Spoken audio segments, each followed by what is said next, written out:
माधव सेवा या जन सेवा, जनार्दन सेवा, या आपको ऐसा भी दिखा होगा कोई पोस्टर या नाम दरिद्र नारायण सेवा। देखें आपने, ऐसी बहुत सारी संस्थाएं हैं ना। तो आज हम चर्चा करेंगे क्या मानव की सेवा भगवान की सेवा है। नर मतलब मानव की सेवा ही नारायण की सेवा होती है। इस पे आज चर्चा करेंगे, ठीक है। हरे कृष्ण। ओम ज्ञानतिमिरान्धस्य ज्ञानाञ्जनशलाकया चक्षुरुन्मिलितं येन तस्मै श्रीगुरुवे नमः। नमो विष्णुपदाय कृष्णपृष्ठाय भूतले श्रीमते भक्तिवेदान्तस्वामिनीति नामिने। नमस्ते सरस्वतीदेवे गौरवाणी प्रचारिणे निर्विशेषशून्यवादी पाश्चात्यदेशतारिणे। जय श्री कृष्ण चैतन्य प्रभु नित्यानंद श्री अद्वैत गदाधर श्रीवासादि गौर भक्त वृंद। हरे कृष्णा कृष्णा कृष्ण हरे हरे, हरे राम राम राम हरे। ये जो मेन पर्पस है, जो संडे प्रोग्राम होता है, ये लेक्चर होता है, रोज़ भागवतम का लेक्चर होता है या शाम को भगवद गीता का लेक्चर होता है, उसका जो एक परम उद्देश्य है वो ये होता है टू एजुकेट यू पीपल। आप लोगों को एजुकेट करना, ताकि आप लोगों को जीवन के सिद्धांतों का पता चल सके, जीवन को कैसे जीना उस बारे में पता चल सके, और अगर कोई मिसकंसेप्शन है सोसाइटी में उसके बारे में भी आपको क्लैरिटी मिल सके। तो आज कोई ऐसा ही हम टॉपिक ले रहे हैं। आपने कई बार ऐसी फ़ोटो देखी होंगी या लाइव भी देखा होगा, कोई एक बच्चा है जिसकी बाजुएं बिल्कुल सूखी सी बाजुएं होती हैं, पेट बाहर से निकला होता है और ऐसे गरीब सा बच्चा होता है, बिल्कुल भूख से तड़प रहा होता है। आप सबने देखा होगा, फ़ोटो देखी होगी या लाइव भी देखा होगा। या फिर कोई जब कहीं भूकंप आता है तो ऐसे टूटा घर है, टूटे घर के आगे वो देखे होंगे, या कोई ऐसे सड़क पे भिखारी देखा होगा जिससे ढंग से चला नहीं जा रहा है, वो ऐसे एक रेडी सी लेके चलता है, या किसी का हाथ टूटा हुआ है, किसी की आँख फूटी हुई है और बहुत ही दया भाव के साथ आपके पास आता है भीख मांगने के लिए। ये दृश्य सबने देखे होंगे, सबको एक्सपीरियंस है। तो जब ऐसा हम कोई दृश्य देखते हैं तो नेचुरल है कि हमारे हृदय में करुणा जागती है, हमारे हृदय में करुणा जागती है और हम हेल्प करना चाहते हैं उस व्यक्ति का। तो लेकिन कई ऐसे भी लोग हैं जो सोचते हैं कि संसार में इतने ज़्यादा प्रॉब्लम्स हो गई हैं, इतनी ज़्यादा कष्ट लोग भुगत रहे हैं, तो भगवान तो है नहीं है। एक काम करते हैं, बेटर है कि जो पैसा मंदिर में भगवान की सेवा पे लगाना है उस पैसे से क्या करें, इंसानों की सेवा की जाए, मानव की सेवा की जाए। क्योंकि ये लोग सफ़र कर रहे हैं, भगवान तो कुछ कर नहीं रहे, ये लोग इतना कष्ट भुगत रहे हैं, इनकी सेवा बेटर की जाए। तो उनको कहते हैं इनकी हेल्प करना भगवान को मानने से ज़्यादा इम्पोर्टेंट है। तो इसलिए उन्होंने ऐसे नाम दे दिए, नर सेवा ही नारायण सेवा है, ताकि जो लोगों के सेंटीमेंट्स हैं भगवान को लेकर उसको एनकैश करके क्या किया जाए, इस तरफ यूज़ किया जाए कि इन जो नीडी मनुष्य हैं इनकी सेवा कर लो, यही भगवान की सेवा हो जाएगी। इमोशन क्या है हमारा, भगवान के प्रति सेवा, उसको इनकैश कहाँ कर दिया, आप ये छोड़ दो इधर करो। जैसे ये सब इमोशंस की गेम है। जैसे वर्ड आपने सुना होगा अबॉर्शन। अबॉर्शन जैसे ही वर्ड आता है, अबॉर्शन मतलब किलिंग अ चाइल्ड। जहाँ आएगा वर्ड चाइल्ड वहाँ पे एक वर्ड आएगा मदर। तो मदर आ गया, मदर है, चाइल्ड है, इमोशंस जुड़ गए। अब उन्होंने एक नई टर्म निकाली कुछ साल पहले, उन्होंने कहा हम अबॉर्शन वर्ड नहीं यूज़ करेंगे अमेरिका में, हम वर्ड यूज़ करेंगे टिश्यू टर्मिनेशन, कि ये टिश्यू है उसको टर्मिनेट करना है। अब उसमें चाइल्ड वर्ड उड़ गया, मदर उड़ गया, तो टिश्यू टर्मिनेशन है, तो इमोशंस ही ख़त्म हो गए। तो इस प्रकार से आपके इमोशंस को इधर एनकैश किया जाता है। तो आज हम ये जानेंगे कि क्या सिर्फ मानव की सेवा करने से ये संसार बेटर प्लेस बन सकता है। भगवान की सेवा नहीं करते, चलो मान लेते हैं, क्या हमें अपने जो आध्यात्मिक सिद्धांतों का भी पालन करना है कि उसको बिल्कुल छोड़ दें या सिर्फ मानव की सेवा करें, या फिर मानव की सेवा बिल्कुल छोड़ दें, या दोनों करें? क्वेश्चन तो यही है ना, या सिर्फ मानव की सेवा करें, या सिर्फ भगवान की सेवा करें, या दोनों करें। और दोनों करेंगे तो दोनों में क्या समानता हो सकती है, क्या एक इंटरसेक्शन बैठ सकता है, क्या ये दोनों एक साथ मिल सकते हैं या बिल्कुल अलग अलग हैं, इस पे हम चर्चा करेंगे। तो नर सेवा नारायण सेवा क्लियर है सबको? देखिए, पहले तो हमें ये समझना है कि जो लोग संसार में कष्ट भोग रहे हैं उसका कारण क्या है। कारण दो प्रकार के होते हैं, एक होता है इमीडिएट कॉज, एक होता है अल्टीमेट कॉज, एक्चुअल कॉज। जैसे एग्जांपल से समझ सकते हैं कि मान लो किसी व्यक्ति को कंप कभी छिड़ रही है, उसको बहुत ठंड लग रही है, ऐसे वो कांप रहा है, बैठे बैठे कांपे जा रहा है। तो एक इलाज क्या है, उसको आप कंबल डाल दो बहुत सारे उसके ऊपर। तो कंबल डालने से भी उसको क्या आराम तो मिलेगा कि नहीं मिलेगा? आराम मिलेगा, लेकिन वो उसकी जो उसको कंपन हो रहा है उसका एक्चुअल कॉज नहीं है, क्योंकि ठंड तो है नहीं इस समय। मान लो अप्रैल के महीने को में किसी को कंप कभी छड़ रही है, बाहर तो ठंड नहीं है लेकिन उसको ठंड लग रही है। तो एक है कि आपने कंबल वगैरह डाल दिया, उसको आराम मिल गया थोड़ा सा, लेकिन वो एक इमीडिएट कॉज है। लेकिन एक्चुअल कॉज क्या है? हो सकता है उसको मलेरिया है, कोई इन्फेक्शन है जिसकी वजह से उसको ये प्रॉब्लम हो रही है। तो एक है, एक व्यक्ति ने क्या दिया, उसको कंबल वगैरह दे दिए, और दूसरे व्यक्ति ने समझा नहीं नहीं नहीं ये ठंड की वजह से नहीं है, ये तो कुछ और है, इसको मलेरिया है, उसने उसको प्रॉपर मेडिसिन दी। तो दोनों ने मदद की, सही कि नहीं? दोनों ने मदद की, लेकिन बेटर किसने किया? जिसने दवाई दी। क्योंकि जिसने कंबल दिया था उसको वो था टेम्पररी रिलीफ, लेकिन जिसने दवाई दी वो रिलीफ क्या था? थोड़ा लंबे समय तक, परमानेंट नहीं। वो भी परमानेंट नहीं है, क्योंकि मलेरिया फिर दोबारा हो सकता है लाइफ में, यानी कि एक बार हुआ दोबारा नहीं, पर वो जो सोल्यूशन था वो थोड़ा लंबा चलेगा, लॉन्ग लास्टिंग सोल्यूशन। तो लेकिन दोनों की अप्रोच में, दोनों की इंटेंशन सेम थी कि दोनों हेल्प करना चाहते थे, लेकिन दोनों की इंटेंशन सेम होने की वजह होते हुए भी एक चीज़ का डिफरेंस था, वो था नॉलेज का।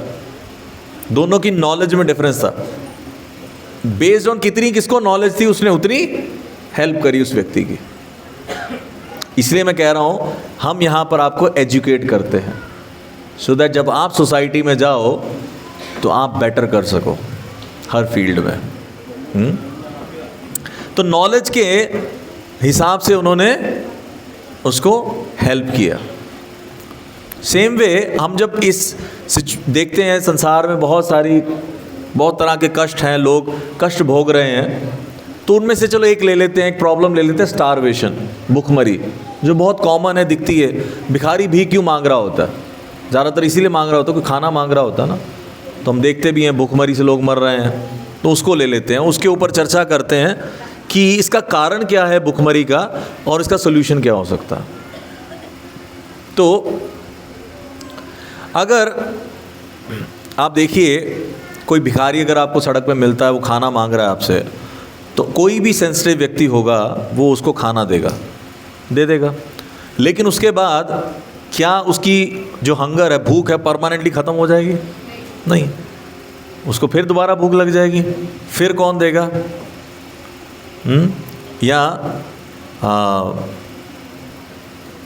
और सिर्फ एक व्यक्ति नहीं, ऐसे संसार में बहुत सारे व्यक्ति हैं जो भुखमरी से मर रहे हैं। तो किन किन की हेल्प करोगे आप? आपने एक को खाना खिला दिया, एक टाइम खिला दिया, 2 टाइम खिला दिया, सारी उम्र तो नहीं खिला सकते। फिर ऐसे तो बहुत सारे व्यक्ति हैं, उनका क्या करें? तो अब हमने थोड़ा सा और इसको एक्सप्लोर किया कि इस भुखमरी का कारण क्या है, क्यों इसको खाना नहीं मिल रहा। ओ प्रभु जी, कारण है गरीबी। गरीबी की वजह से इसको खाना नहीं मिल रहा, क्योंकि ये गरीब है। गरीब है मतलब पैसा नहीं है, इसलिए खुद से खाना खरीद नहीं पाता। ओके, तो हम क्या करते हैं, चलो भुखमरी तो है ही है, एक स्टेप आगे चलते हैं, पॉवर्टी जो गरीबी है उसका सोल्यूशन ढूंढते हैं। हम इस पे काम करते हैं कि लोग गरीब ही ना रहें, ताकि गरीब नहीं रहेंगे तो खुद से कम खा लेंगे। तो इसलिए इंग्लिश में कहते हैं ना saying don't just give fish to a people, teach people how to fish. मतलब ये कहावत है, मैं मछली खाने को नहीं बोल रहा हूँ आपको, पर कहते हैं कि लोगों को खाना देने की बजाय ये सिखाओ कि खाना कमाना कैसे है, teach them how to earn. तो अब इसमें क्या करो, लोगों को जॉब ऑफ़र करो, कुछ काम दो उसको, उससे वो 2 पैसे कमाएगा, उससे वो खाना खाएगा, इससे समस्या सॉल्व हो जाएगी। अगर हम और डीपर जाएं, जैसे डीपर गए, हमने कहा स्टारवेशन प्रॉब्लम नहीं है, हंगर प्रॉब्लम नहीं है, प्रॉब्लम है पॉवर्टी। और अगर पॉवर्टी को दूर करना मतलब जॉब्स देने से पॉवर्टी दूर हो जाएगी या उसकी सारी समस्याएं दूर हो जाएंगी, तो इसका मतलब ये है कि जो लोगों के पास जॉब है, मतलब वो डेली अपना खाना 2 टाइम खा पा रहे हैं, क्या वो खुश हैं? आई एम श्योर जहाँ जितने भी बैठे हैं वो इतने सक्षम हैं कि वो 2 टाइम खाना तो खा रहे हैं। तो क्या आप खुश हैं लाइफ में? क्या आपकी सारी प्रॉब्लम सॉल्व हो गई हैं? तो इसका मतलब क्या हुआ कि अगर हंगर की प्रॉब्लम भी सॉल्व कर दी, उसकी पॉवर्टी की प्रॉब्लम भी सॉल्व कर दी, लेकिन तब भी तो प्रॉब्लम सॉल्व नहीं होगी ना, फिर और समस्याएं खड़ी होंगी उसकी।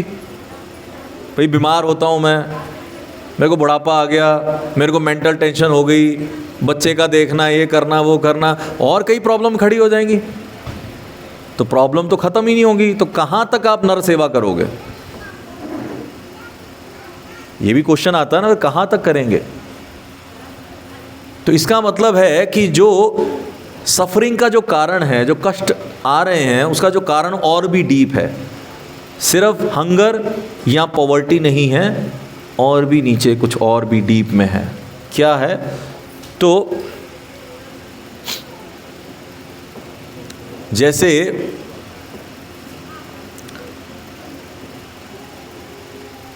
स्टारवेशन की अगर बात करें, यही प्रॉब्लम को लेके चलें जो भूखमरी की हम बात कर रहे थे, इसके जो मेन 2 कारण हैं वो क्या नज़र आते हैं, वो हम डिस्कस करेंगे आज इसके ऊपर थोड़ा सा, उसके बाद आगे डिस्कस करेंगे। 2 मेन कारण जो हैं, पहला कारण है जो संसार में भूखमरी है। देखिए, भगवान ने जो नेचर बनाई है ना, जो भगवान ने सिस्टम बनाया, उसमें कोई भूखा नहीं मर सकता। भगवान के सिस्टम में कोई भूखा नहीं मर सकता।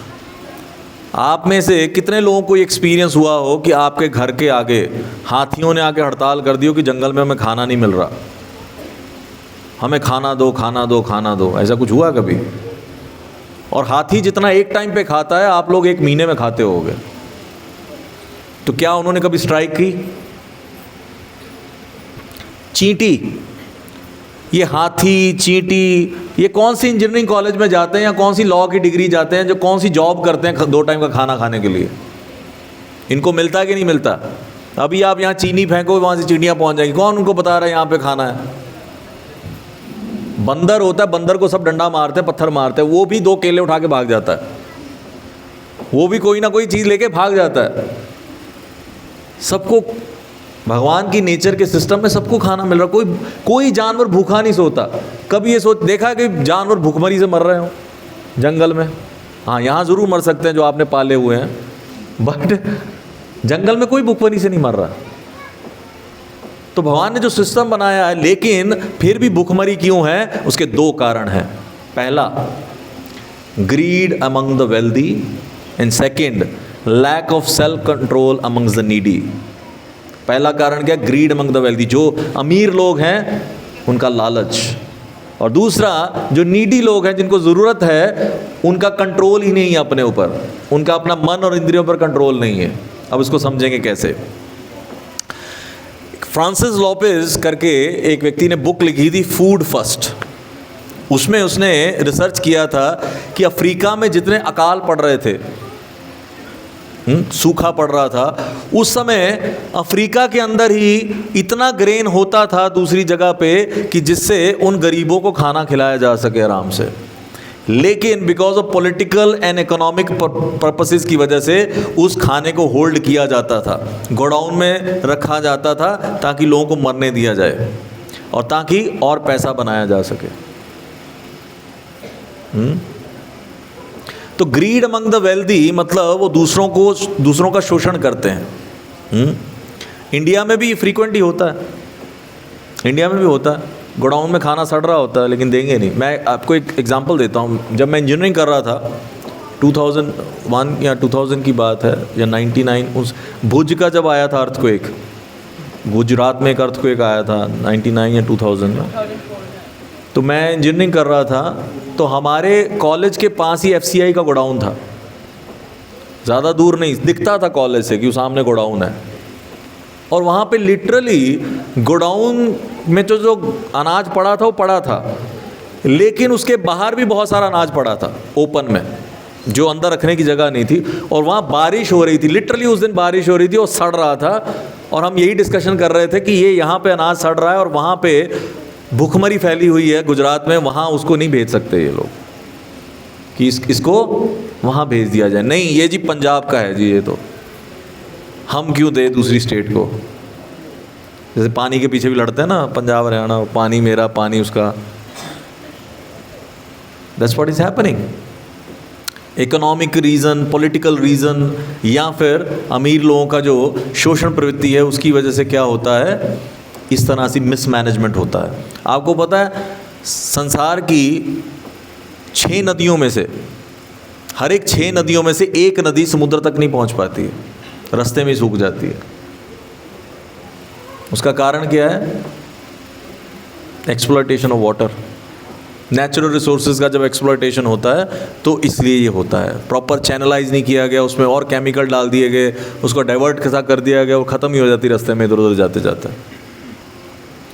और इतना ज़्यादा पैसा इन लोगों के पास, और इतना ज़्यादा उड़ाते भी हैं। अगर यूनिसेफ, पहले यूनेस्को था, उसका अगर हम सर्वे पढ़ें तो कहते 13 बिलियन डॉलर चाहिए संसार में प्रॉपर सैनिटेशन और फूड सप्लाई को ठीक करने के लिए।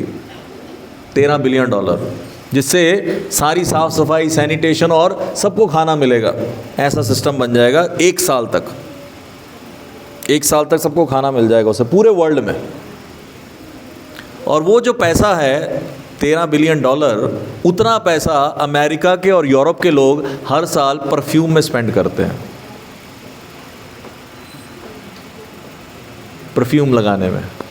हम ये नहीं कह रहे कि परफ्यूम मत लगाओ, बट मोटा मोटा जो पॉइंट मैं ये बताना चाह रहा हूँ कि एक तरफ लोग बिलियंस ऑफ रुपीस स्पेंड कर रहे हैं और एक तरफ लोग भूखे मर रहे हैं। ये नेचर ने नहीं बनाया है, this is all man made. गरीबी नेचर में नहीं है, गरीबी किसने बनाई है? It's man made. हर एक 4 में से एक व्यक्ति, हर 4 में एक व्यक्ति की जो इनकम है, पर डे इनकम है, $1 से भी कम है। लेकिन 350 के करीब ऐसे रिचेस्ट फैमिली हैं जिनके पास वर्ल्ड पॉपुलेशन का 45% ऑफ मनी है। तो दिस इज, ये नेचर ने गरीबी नहीं बनाई है, किसने बनाई है? हम लोगों ने बनाई है। तो कितना आप नर सेवा भी अगर करोगे तो कितना कर लोगे? तो क्या नहीं करना चाहिए प्रभु जी? मैं ये भी नहीं कह रहा हूं, मैं ये भी नहीं कह रहा हूं कि नर सेवा नहीं करना चाहिए, मैं ये भी नहीं कह रहा हूं कि भगवान की सेवा नहीं करनी चाहिए, मैं ये भी नहीं कह रहा हूं कि दोनों अलग अलग हैं। हम इसको कंक्लूड करेंगे अमेंड में कि कैसे सब एक साथ जुड़े हुए हैं और कैसे करनी चाहिए। What is the best way to do nar seva? नर सेवा करना चाहते हैं अगर आप, तो बेस्ट कैसे हो सकती है? तो ये तो हो गया ग्रीड अमंग द वेल्दी, अमीर लोगों के लालच की वजह से। दूसरा है, जैसा मैंने बताया, जो नीडी है, जो ज़रूरतमंद है, उसका कंट्रोल नहीं अपने मन और इंद्रियों पर। वो दूसरा कारण है भुखमरी और गरीबी का। कैसे? जैसे मैं NIT जालंधर में भी प्रीचिंग करता था, तो वहाँ भी कुछ स्टूडेंट पढ़ाने जाते थे पीछे स्लम एरिया में, गरीब बच्चों को पढ़ाना ताकि इनकी ज़रा जीवन सुधर सके, थोड़ा पढ़ लेंगे। तो ऐसे एक बार एक प्रभु जी मुझे बता रहे थे कि उनका एक फ्रेंड इंजीनियरिंग कॉलेज में से पढ़ाने जाता था, पीछे स्लम एरिया था, सब लोग पढ़ाने जाते थे, तो उसको था कि बच्चे पढ़ेंगे, थोड़ा उनका भविष्य बनेगा।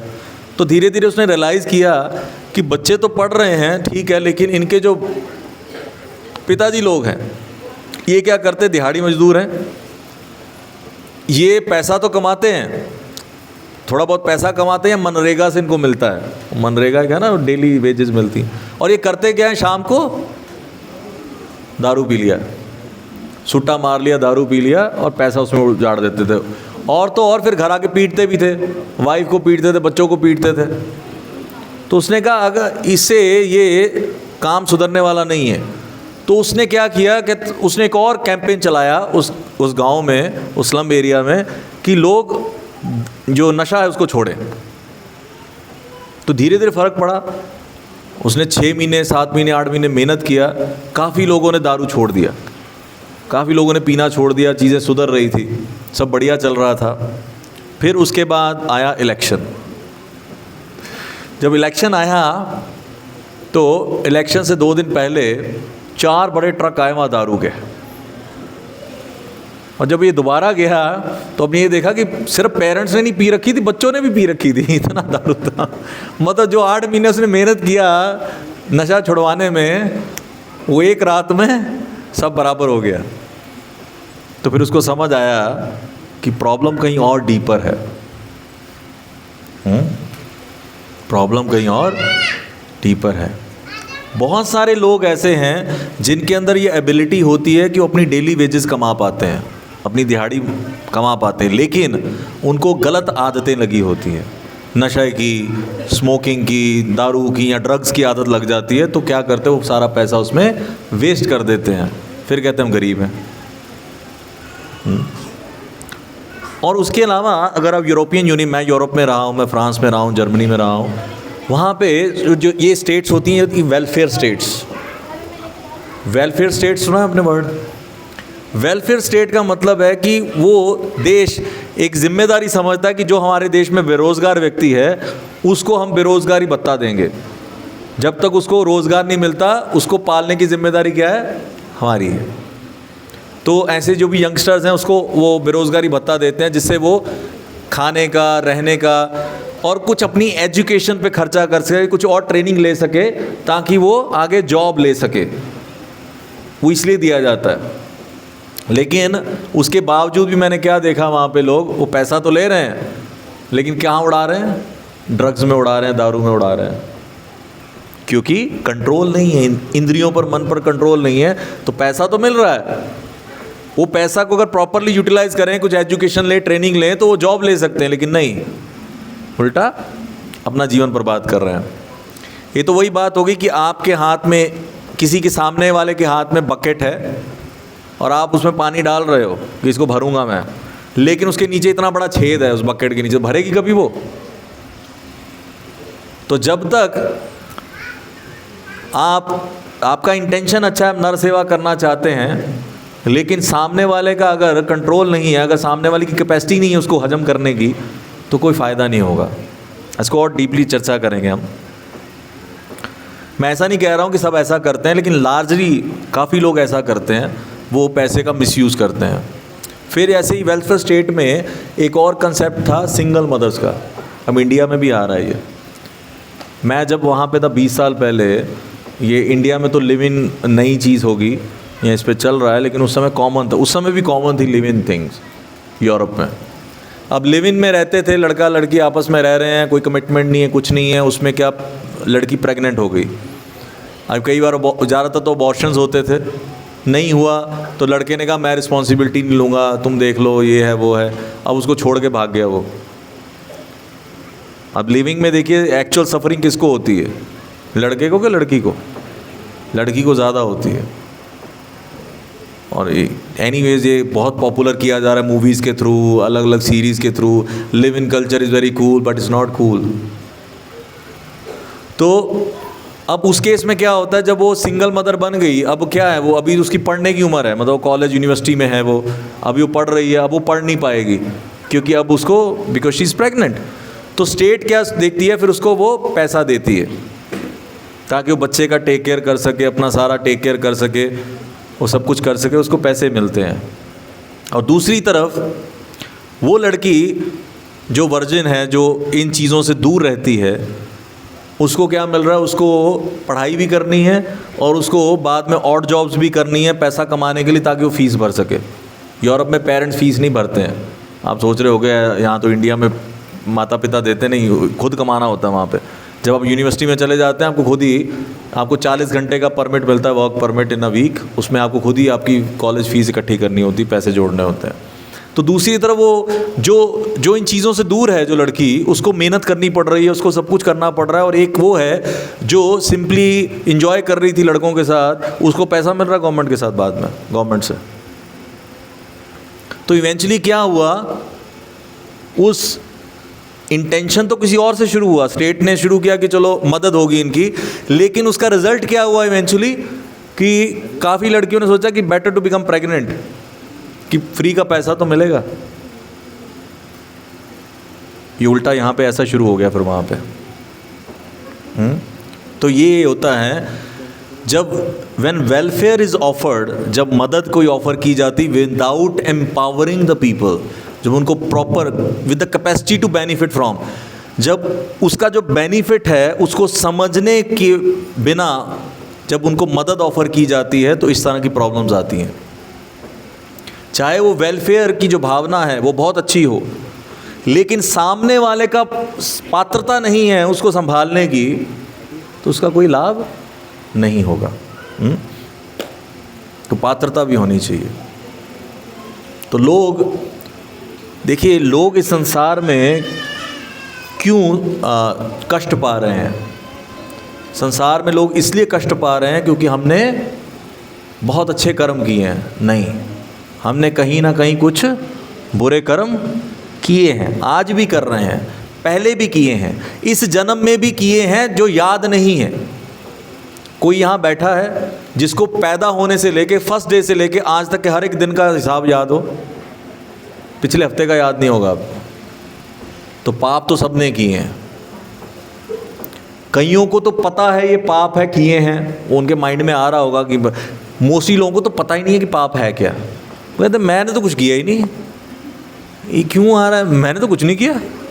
अच्छा जी, आप में से कितने लोग वेजिटेरियन हैं? और इनमें से जितने वेजिटेरियन बैठे हैं ना, इनमें से जितने भी लोग भोग लगा के नहीं खाते भगवान को, पाप खाते हैं? हाँ, आप पाप खा रहे हो, फिर कहोगे मैंने तो पाप किया ही नहीं। प्रभु जी मुझे कष्ट क्यों आ रहा है, मैं तो पापी नहीं हूँ। अरे रोज़ जो तुम चाहे लौकी की सब्जी खा रही हो, चाहे जो भी खा रहे हो, वो भी पाप है। अगर भगवान को ऑफर नहीं किया तो पाप तो वो भी खा रहे हो आप।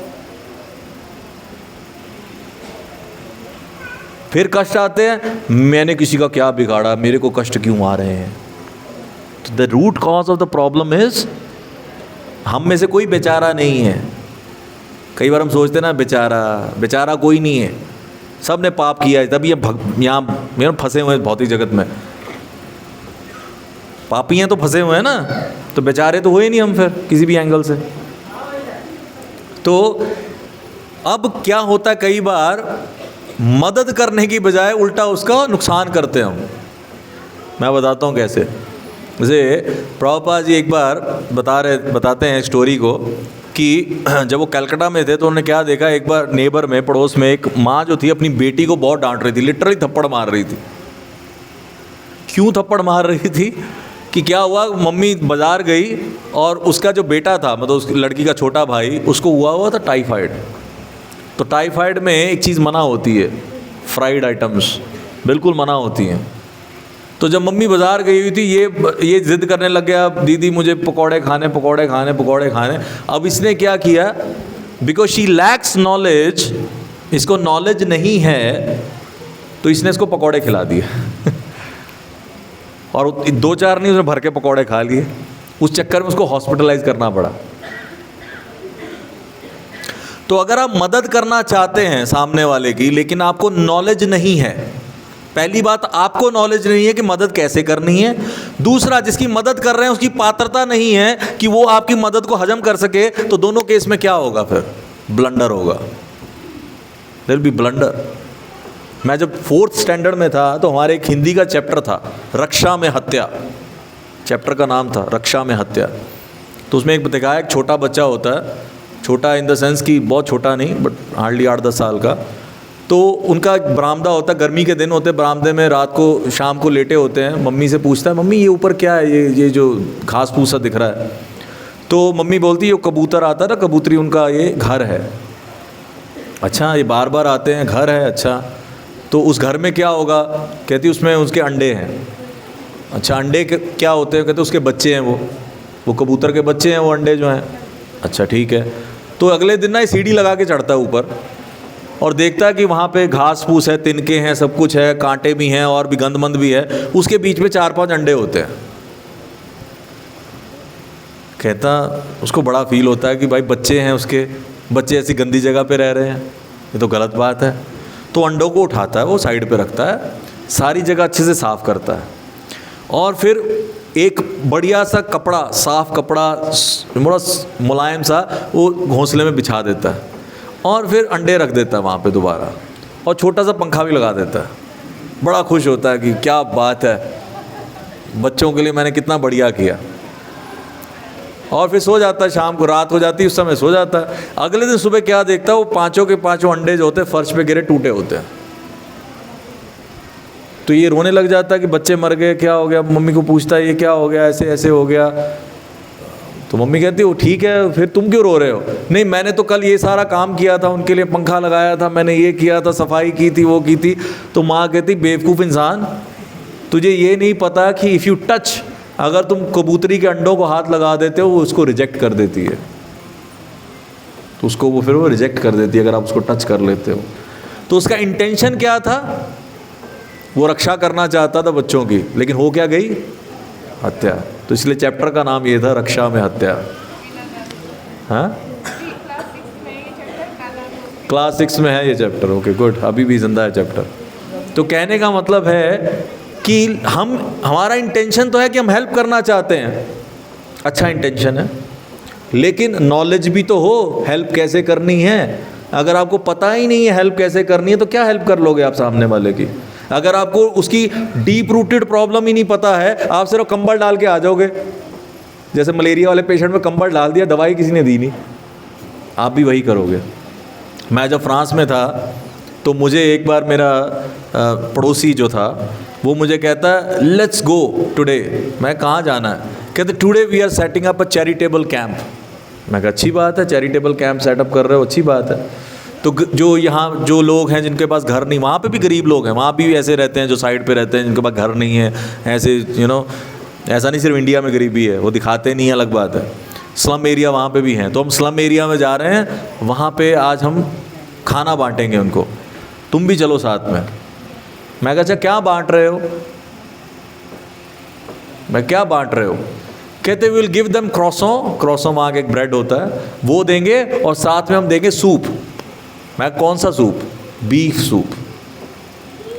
बीफ सूप समझते हो? बीफ समझते हो क्या होता है? गाय का मांस, उसका सूप देंगे उनको। मैं कह ले इनका हालत देख लो। एक वो लोग गरीबी में इसलिए मर रहे हैं क्योंकि उन्होंने ऐसे कुछ कुकर्म किए हैं जिसकी वजह से वो गरीब हैं, और ऊपर से तुम क्या पिला रहे हो उनको? बीफ का सूप ले और मरो तुम जाके नर्क में। तुम तो मरोगे ही मरोगे साथ में, क्योंकि तुम पिला रहे हो उनको और तुम नर्क में भेजोगे। तो इंटेंशन अच्छा है, मुझे मदद करना है, लेकिन करना नहीं आता है। तो हमने देखा स्टारवेशन के 2 मेन कॉज देखे कि एक तो लालच है अमीर लोगों का, दूसरा जो नीडी है उसका सेल्फ कंट्रोल नहीं है। अब अभी तक मैंने माधव सेवा का टॉपिक टच नहीं किया, अभी मानव सेवा पे बात हो रही थी, अब आते हैं माधव सेवा पे या फिर नारायण सेवा पे। ठीक है, तो अगर आप मानव सेवा या नर सेवा लंबे समय तक बेटर वे में करना चाहते हैं तो कैसे कर सकते हैं, अब उस पर हम चर्चा करेंगे। ओके, तो एक जो सॉल्यूशन है, पहली अगर प्रॉब्लम ले ग्रीड ऑफ द वेल्दी, उसको कैसे ठीक करना है, जो अमीर लोगों का लालच है उसको कैसे ठीक करना है, जो शोषण करने की प्रवृत्ति है। तो एक जो टाइम टेस्टेड सॉल्यूशन है वो है स्पिरिचुअलिटी, आध्यात्मिकता। क्योंकि जब व्यक्ति आध्यात्मिक जीवन में आता है प्रॉपरली, मैं बीइंग रिलीजियस बात नहीं कर रहा हूँ, पहले तो डिफरेंस समझिए, being religious and being spiritualist. एक होता है रिलीजियस होना, मतलब सुबह 10-15 मिनट की अगरबत्ती कर ली, सुबह उठ के थोड़ा सा सफाई कर ली और थोड़ी सी धूप बत्ती जला ली, लड्डू गोपाल को तिलक लगा लिया या फिर माता रानी को चुन्नी चढ़ा दी और टी सीरीज़ की भेंटें लगा दी, जय माता दी या कुछ और लगा लिया, जय शिव ओमकार व्हाटएवर, और उसके बाद दिन भर जो गंद मंद करना है वो करो। लो जी, हमारी तो पूजा पाठ हो गया। या दुकान पे आपने देखा होगा पीछे एक छोटा सा मंदिर होता है, इसमें 0 पावर का बल्ब लगा होता है लाल कलर का, बीच में एक फ़ोटो होती है, इसमें चुन्नी चढ़ी होती है, आगे एक कटोरी पड़ी होती है, उसके अंदर धूप जल रही होती है, फिर उसको बंद कर देते हैं, फिर लाला जी कुछ भी करेंगे। अब यही करते हैं लोग, कहते ये हो गई पूजा पाठ, हमारी भक्ति हो गई जी। ये होता है बीइंग रिलीजियस। या कभी कभी मंदिर आ गए, मंगलवार को मंदिर चले गए, संडे को मंदिर चले गए, किसी त्यौहार पे मंदिर चले गए, वहाँ 2-4 घंटियाँ बजा के आ गए, बस हो गया जी, ये है जी, हम जी बहुत धार्मिक हैं। But that is being religious. Being spiritualist means कि आप अपना जीवन शैली बदलते हो, आप भगवान को अपने जीवन में एंटर करते हो। जैसा भगवान भगवत गीता में बता रहे हैं हमें कि कैसे जीवन जीना चाहिए, वैसा जीवन जीना शुरू करते हो। That is being spiritualist. तो देयर इज़ अ डिफरेंस। तो जब स्पिरिचुअलिटी में आप आता है व्यक्ति, अब आप समझो कि मन जो वो फॉलो करना शुरू करता है, भक्तों के संग में आना शुरू करता है, भगवत गीता को फॉलो करना शुरू करता है, भगवान के नाम का जप करना शुरू करता है, हरे कृष्ण महामंत्र का, और हर चीज़ जो खाता है वो भगवान को भोग लगा के खाता है, प्रसाद खाता है, ऐसा व्यक्ति के जीवन में उसको क्या प्राप्त होता है? परम दृष्टवा निवर्तते, उसको हायर टेस्ट मिलता है। जब व्यक्ति को हायर टेस्ट मिलता है, और ऐसा अमीर व्यक्ति जब भक्त बन जाता है, एक अमीर व्यक्ति जब भक्त बन जाता है, वो ज़्यादा चैरिटेबल हो जाता है। वैसे वो चाहे ना दे पैसा, लेकिन जब भक्त बनता है तो वो ज़्यादा चैरिटेबल हो जाता है, वो ज़्यादा दान देता है, क्योंकि उसको समझ आता है फंडामेंटल लेवल पे कि भाई जीवन ये एक जीवन नहीं है, इसके बाद भी मैं तो कहीं ना कहीं तो रहूँगा। There is a life after death also. और मेरे साथ पैसा तो जाना नहीं है, मैं जितना मर्जी कमा लूँ, मेरे साथ तो कुछ नहीं जाना, तो बेटर मैं कुछ अपनी लेगेसी बना के जाऊँ। फिर धीरे धीरे उसको समझ आता है कि हम सब भगवान के तो बच्चे हैं, सब जीवात्मा हैं, सब भगवान के बच्चे हैं, तो better let me help others, क्योंकि अगर मैं ये करूँगा तो कम से कम मेरा परलोक भी सुधरेगा। ये तो है नहीं कि ये जीवन ख़त्म, इसके बाद भी तो है, बाद का जीवन भी तो सुधारना है। तो इस तरह से वो समझता है, उस सारी चीज़ों को एक as a family of God treat करके ज़्यादा चैरिटेबल बन जाता है। तो आपका जो, जैसे फॉर एग्ज़ाम्पल जब मदर टेरेसा को पूछा गया था कि what is the secret of your compassion, आपके अंदर जितनी करुणा है ये कहाँ से आई है, तो उसने आंसर दिया अपने, उसके हाथ में उसके माला थी, उसने कहा कि क्योंकि मैं भगवान से प्रेम करती हूँ तो मुझे आसपास कौन दिखते हैं? भगवान के बच्चे दिखते हैं, तो इसलिए मुझे लगता है कि मुझे उनकी मदद करनी चाहिए। So when there is a God in the heart, then only compassion can come. तो ग्रीड को कंपैशन में अगर बदलोगे, सोल्यूशन क्या है? प्रॉब्लम क्या थी? ग्रीड। सोल्यूशन क्या है? ग्रीड को कंपैशन में बदलो।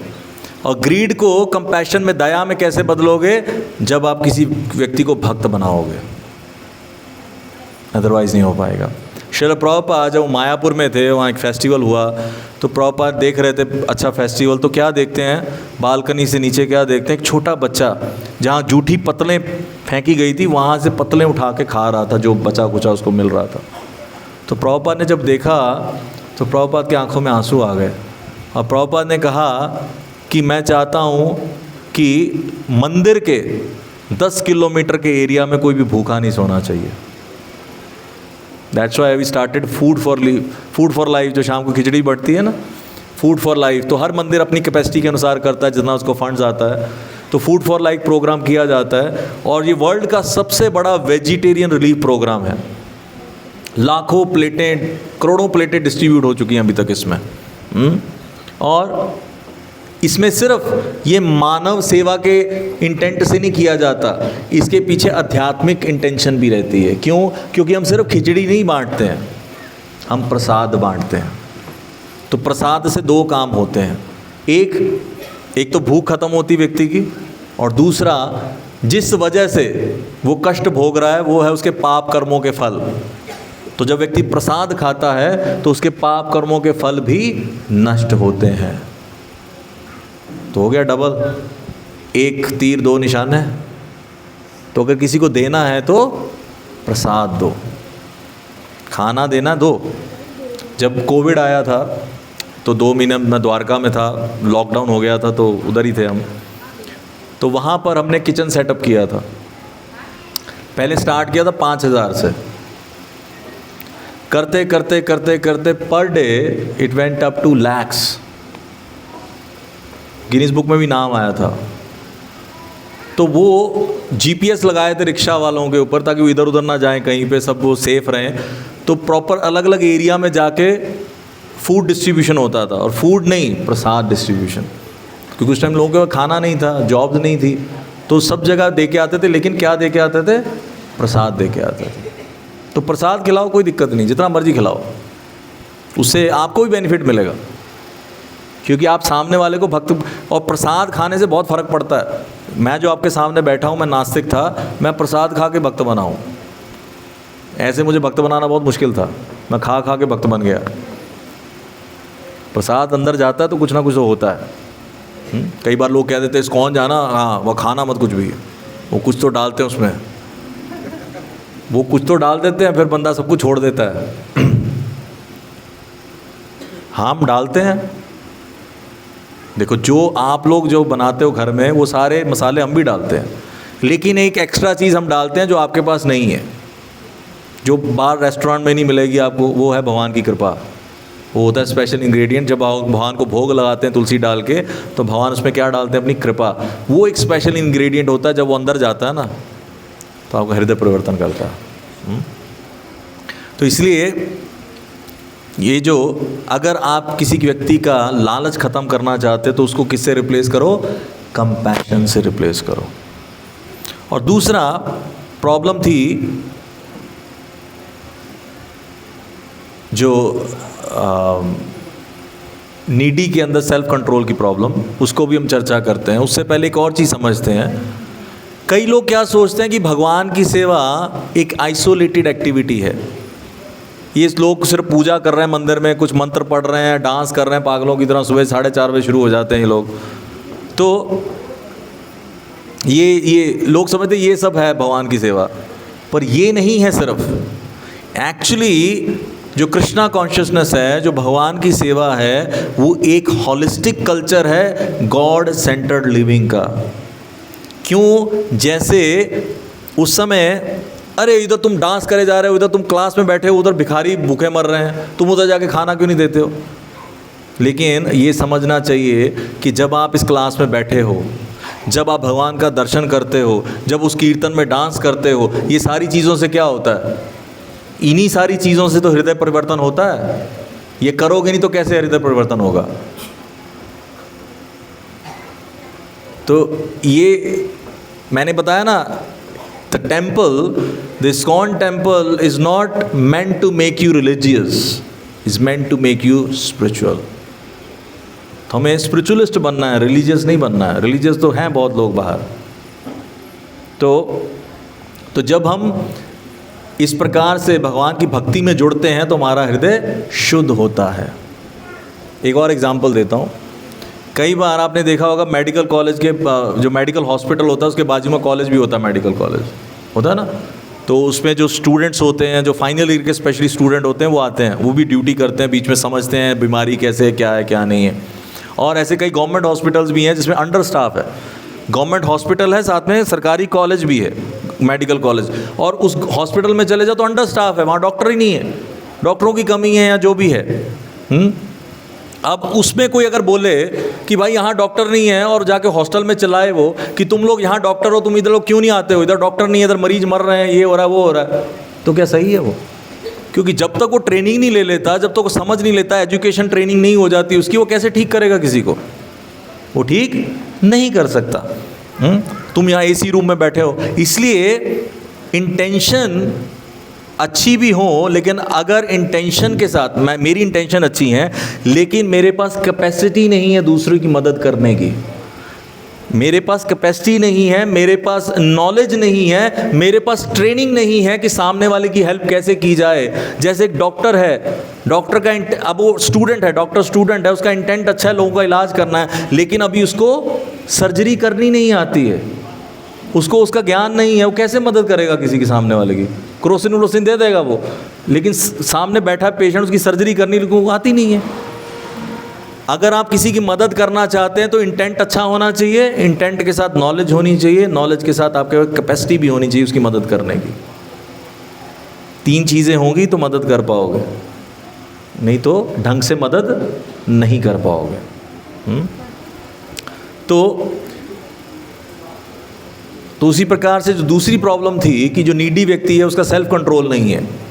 अब आप देखिए, लैक ऑफ सेल्फ कंट्रोल। अगर मन और इंद्रियों पर कंट्रोल आप करना चाहते हैं, what is the best medicine? Spirituality again. कोई ऐसी मेडिसिन बनी है जिससे आपका क्रोध, काम, क्रोध, लोभ, मत्सर्य पे नियंत्रण हो जाए एक गोली खाने से? There is no medicine made. जब हम भगवान के साथ कनेक्ट करते हैं अपने आप को, तब हम वहाँ से हमें पावर मिलती है अपनी बुरी आदतों पर विजय प्राप्त करने की। इस्कॉन के कितने भक्त हैं जो जुड़े हुए हैं, जो पहले टाइम पे सब कुछ करते थे, गलत कर रहे थे, शराब भी पी रहे थे, नॉन वेज भी खा रहे थे। इवन प्रभुपाद ने जिनको भक्त बनाया सबसे पहले हिप्पियों को, वो तो LSD वगैरह भी ले रहे थे, सब कुछ छोड़ दिया उन्होंने। कैसे छोड़ दिया? कौन सी दवाई पिला दी प्रभुपाद ने ऐसी? व्हाट ही गेव, हरे कृष्ण महामंत्र। तो जब स्पिरिचुअलिटी से कोई जुड़ता है व्यक्ति, तो अब उसका इंद्रियों पर नियंत्रण बढ़ता है। और इस्कॉन के दीक्षित भक्त तो चाय कॉफ़ी भी नहीं पीते, इससे ज़्यादा क्या नियंत्रण ढूंढोगे आप? वो तो इतना सा नशा भी नहीं करते। तो स्पिरिचुअलिटी मेक्स द डिफरेंस। तो इसलिए जब भी आप न्यू ईयर रेजोल्यूशन बनाते हो, आप लोग नए साल का रेजोल्यूशन कितने लोग बनाते हैं? अरे बता दो कितने लोग बनाते हैं, इसमें क्या है?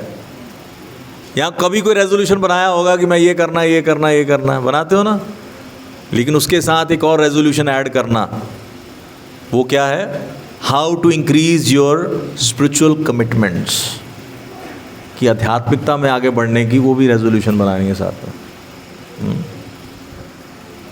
1920 ऑनवर्ड्स, 1920 के बाद बहुत सारे सोशलॉजिस्ट, साइकोलॉजिस्ट, उन्होंने रिसर्च करना शुरू किया ऐसे बच्चों पर।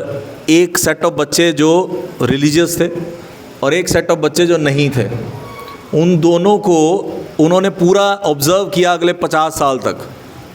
बचपन से बड़े होते होते होते सब देखा, तो उन्होंने क्या डिफरेंस पाया कि जो रिलीजियस माइंडेड थे उनके अंदर ज़्यादा डिटर्मिनेशन और विल पावर थी कंपेयर टू जो नहीं थे। उनके अंदर ज़्यादा डिटर्मिनेशन और विल पावर थी। कई बार लोग कहते हैं बाबू जी विल पावर ही नहीं है जी, की करिए, क्या करें? तो कहाँ से आएगी वो will power? Will come when you become devotee, जब आप भगवान से कनेक्ट होते हो।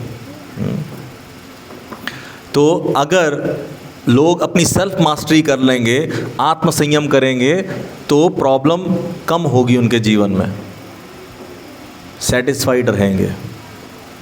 तो इसलिए जब हमने 2 चीज़ें जो डिस्कस करी, दोनों का सोल्यूशन हमने क्या दिया?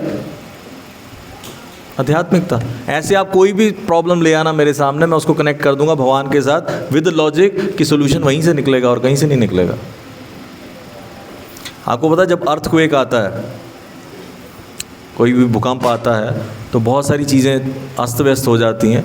मैं ये नहीं कह रहा हूँ कि उस समय इसको कीर्तन से, या किसी को अगर किसी को फूड शेल्टर की ज़रूरत है उस समय, तो आप उसको कीर्तन सुना के आ जाओगे, बस ठीक है जी कीर्तन ले ले, मेरे को भूख लगी है, नहीं तू कीर्तन सुन बैठ के। नहीं, मैं वो नहीं कह रहा हूँ। देखिए अब होता क्या है, नॉर्मली जब कोई डिज़ास्टर आता है ना, तो डिज़ास्टर में डिज़ास्टर रिलीफ फंड्स आते हैं, वहाँ लोगों को पैसा भी दिया जाता है। अब वो पैसा इसलिए दिया जाता है कि ताकि लोग अपना घर बना लें दोबारा, कुछ अपना कारोबार, क्योंकि और उससे ज़्यादा जो प्रॉब्लम होती है लोगों को होती है ट्रॉमा।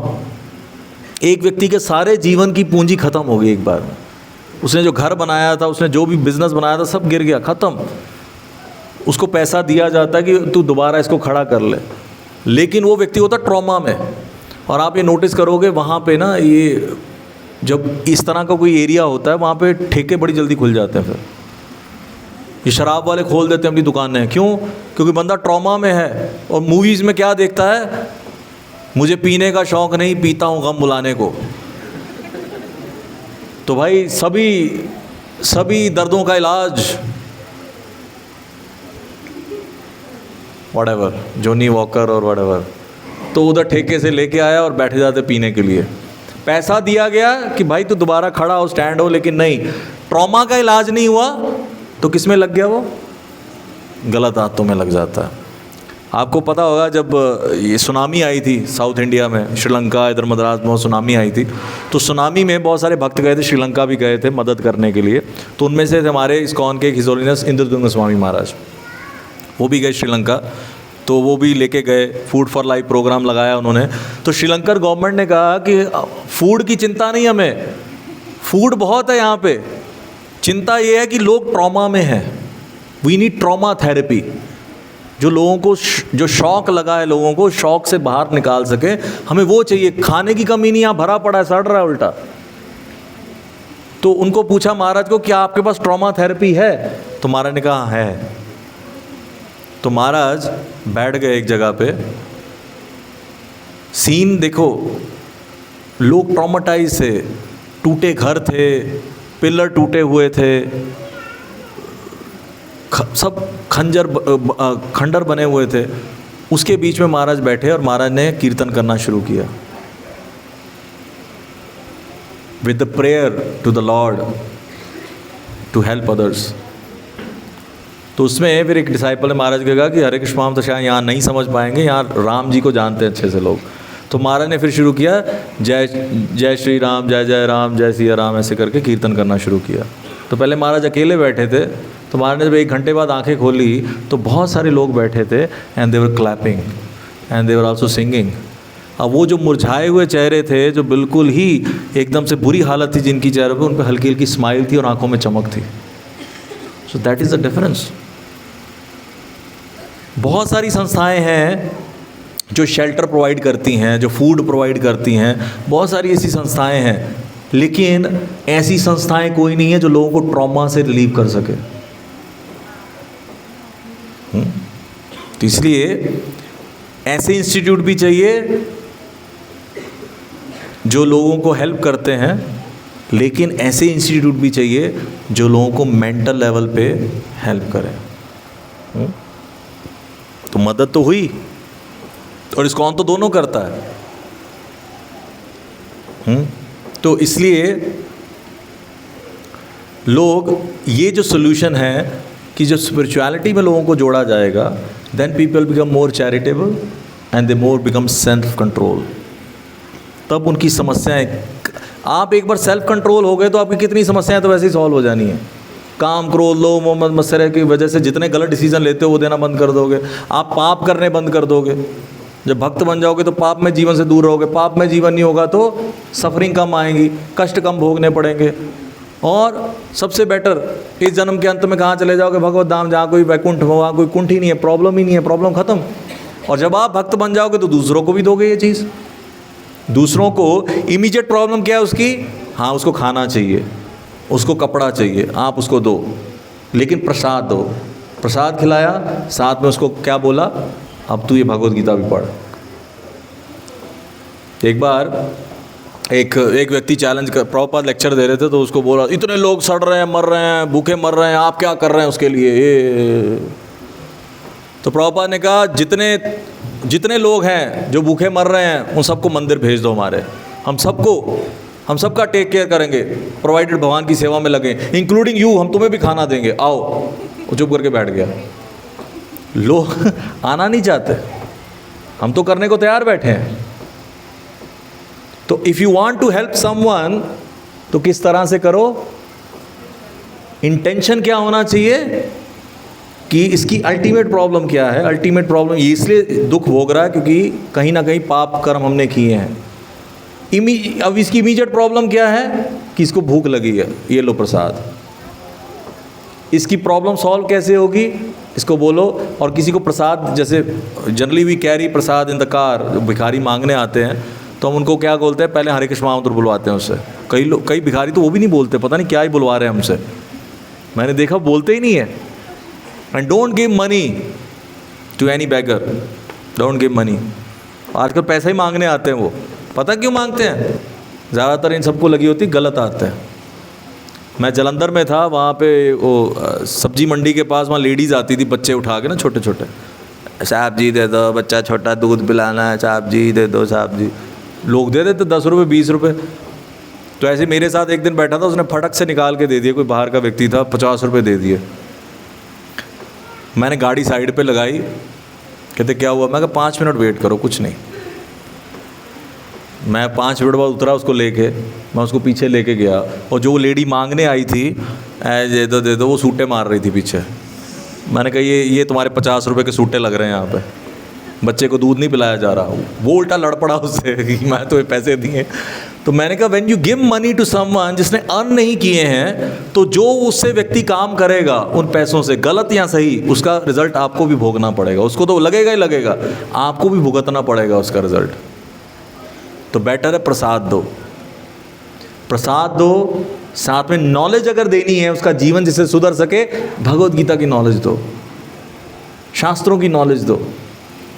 अगर किसी का इंटेंट है मैं गरीब बच्चों को पढ़ाता हूँ, पढ़ाओ, लेकिन साथ में क्या पढ़ाओ? भगवत गीता पढ़ाओ, ताकि उसका जीवन एक्चुअल में सुधरे। एक तो ठीक है जो आप उसको फिजिक्स केमिस्ट्री पढ़ा रहे हो, मैथ्स पढ़ा रहे हो, उससे उसको जॉब लगेगी, अच्छी बात है, लेकिन उससे उसकी प्रॉब्लम सॉल्व नहीं होगी। साथ में उसको भगवत गीता पढ़ाओ, साथ में उसको स्पिरिचुअल एजुकेशन दो। पर उसके लिए सबसे इंपॉर्टेंट क्या है? पहले खुद एजुकेट हो जाओ। आज जो फ्लाइट में कितने लोग बैठे हैं आज तक, उसमें क्या कहती है होस्टेस? पहले अपनी मदद करें, फिर साथ में वाले की मदद करें। तो चैतन्य महाप्रभु यही कहते हैं, भगवान भी कहते हैं, क्या कहते हैं? जन्म सार्थक करी करी परोपकार। पहले अपना जीवन सार्थक करो, फिर परोपकार करो। तो फर्स्ट बी एजुकेटेड।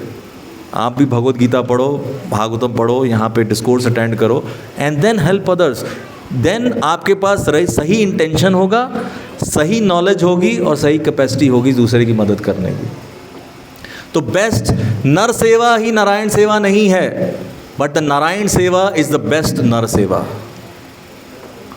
नारायण सेवा इज द बेस्ट नर सेवा। अगर आप भगवान की सेवा में जुड़ गए और लोगों को जोड़ दिया, तो इससे बड़ी हेल्प क्या हो सकती किसी की, है ना? तो मैं लास्ट में 5 मिनट लूँगा, या ले सकता हूँ? ओके। देखिए ISKCON, Hare Krishna, thank you.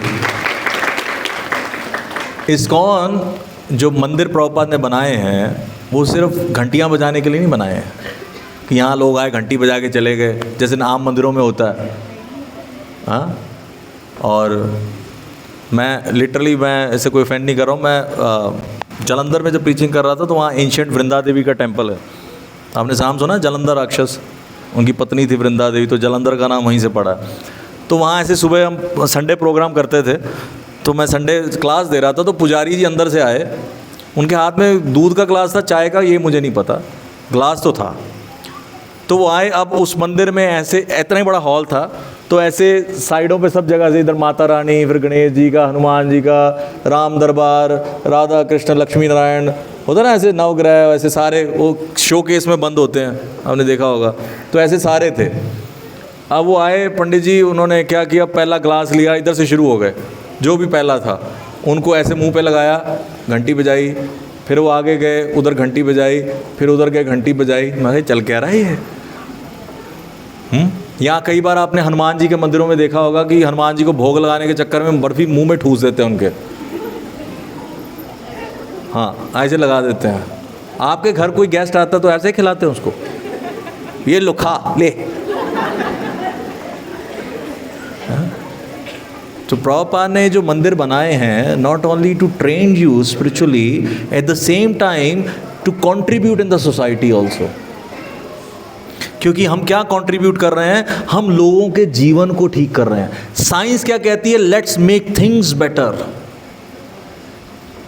और इस्कॉन कहता है लेट्स मेक पीपल बेटर। क्योंकि लोग बेटर होंगे तो सब कुछ बेटर होगा। तो हम लोगों को सिखाते हैं, 4 नियम बताते हैं, मीट ईटिंग नहीं करनी, इंटॉक्सिकेशन नहीं करनी, जुआ नहीं खेलना, अवैध संग नहीं करना, और लोग फॉलो करते हैं। तो ये क्या कंट्रीब्यूशन है सोसाइटी को? लोग इतने ज़्यादा परेशान हैं, मेंटली डिप्रेशन में है, प्रॉब्लम, बुरी हालत है, यहाँ आते कीर्तन में डांस करते हैं, भगवत गीता का नॉलेज समझते हैं, तो अपने मन की बीमारियों पर विजय प्राप्त कर रहे हैं। तो क्या ये कंट्रीब्यूशन नहीं है सोसाइटी को? लोग कहते हैं इस्कॉन क्या कंट्रीब्यूट कर रहा है सोसाइटी को? उसके अलावा हमारा फूड फॉर लाइफ प्रोग्राम है, वो हम गरीबों को प्रसाद खिला रहे हैं। मिड डे मील प्रोग्राम, जहाँ स्कूल के बच्चों को, है ना, इन अ डे 10 से 15 लाख बच्चों को रोज़ प्रसाद बांटा जा रहा है। कोविड में इतना ज़्यादा किया, इस्कॉन का नाम गिनीज बुक में आ गया।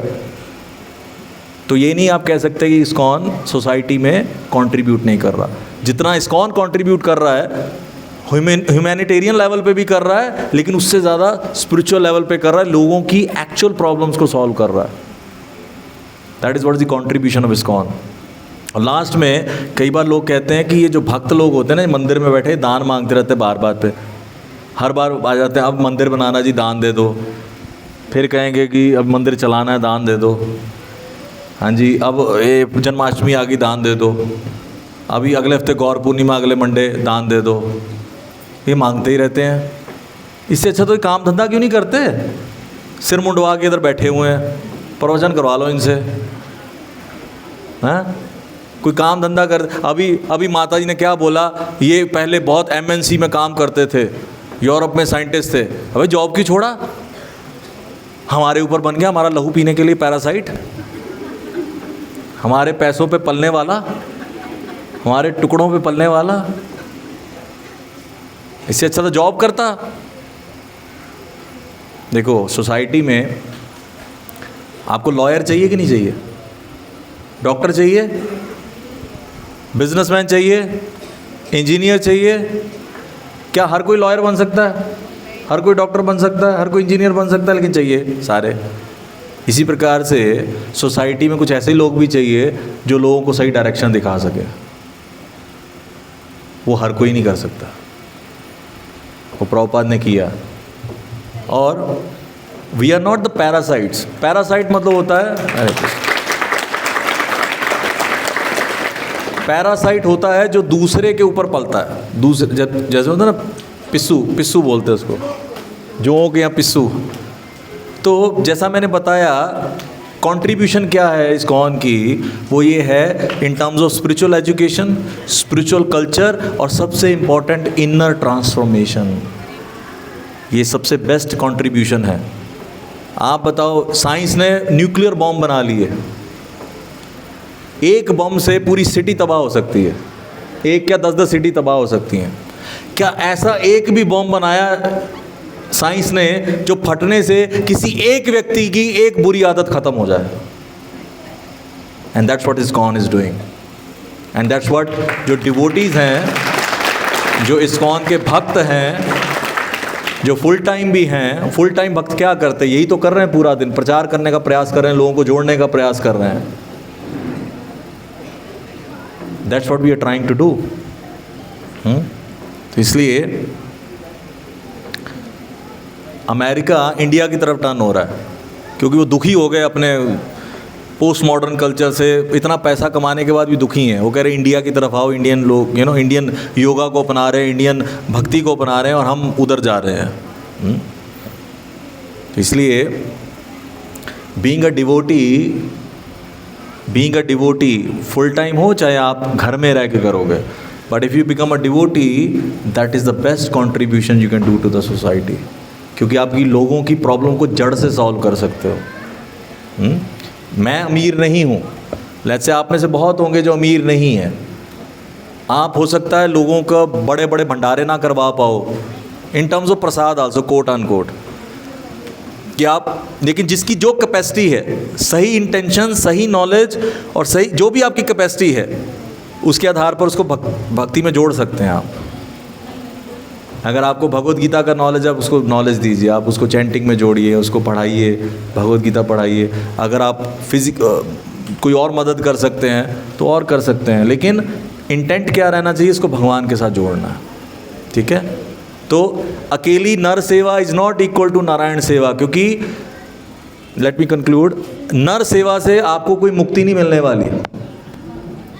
नर सेवा करने से आपको आपके अनर्थों से मुक्ति नहीं मिलने वाली, लेकिन नारायण सेवा करने से आपको आपके अनर्थों से मुक्ति मिलती है।